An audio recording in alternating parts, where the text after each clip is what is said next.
For many women, the journey to breastfeed can be an uphill battle, exacerbated by a lack of support and accurate information. Dr. Nan Jolly shares her personal outbreak of being denied the opportunity to breastfeed her first child. I'd been in labour all night, so of course they took the baby away for the first day. Don't worry, we'll look after him in the nursery. And you can sleep. Of course I couldn't sleep. I was so excited. I wanted to see my baby, hold my baby. Anyway, not to worry, your milk hasn't come in. So they gave my baby formula, bottles every 4 hours, which is what formula babies do.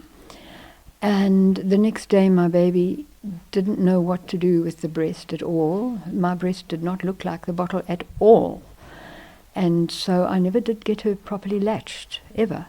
And went home with a tin of formula and bottles, and my heart breaking. And I felt like such a failure as a woman, as a mother, because I wanted my baby to have the best.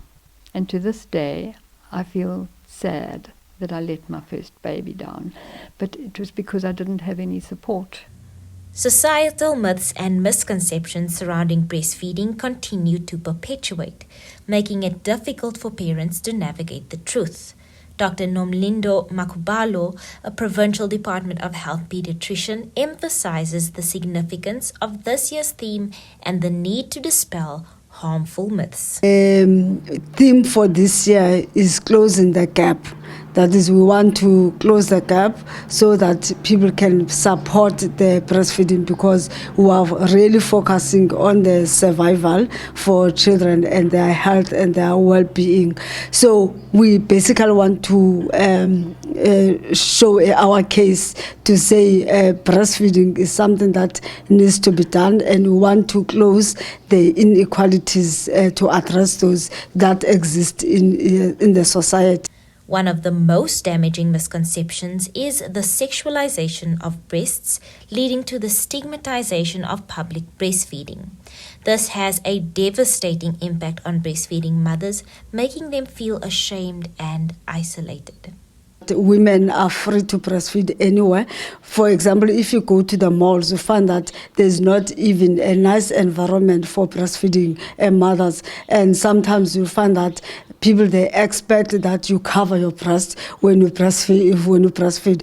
So the question that I always ask myself, when you eat, do you cover yourself? Why is it when a child has to feed must be covered? By listening to mothers and their experiences, we can begin to break down these barriers. I would encourage women to, if they need to feed in public, do. It's like your child's life.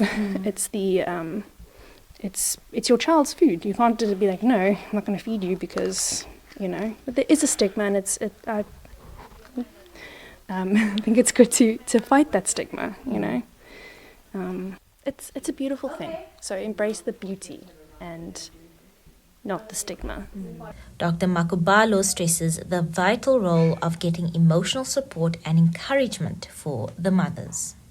Fathers has a very vital role in supporting the breastfeeding mothers.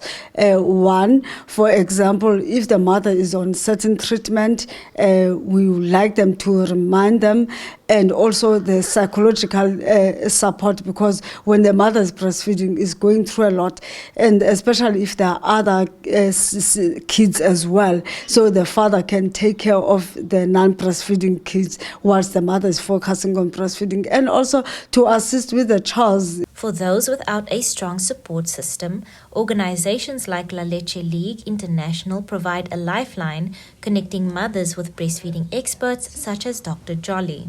Breastfeeding is actually a social activity. You do whatever the women around you do. That I've discovered. You really do, and I can see this happening at our group meetings.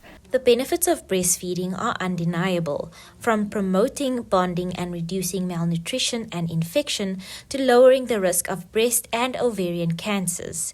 And the best part, it's free. For MPK TV News, I'm Taryn Wellman in Gqeberha.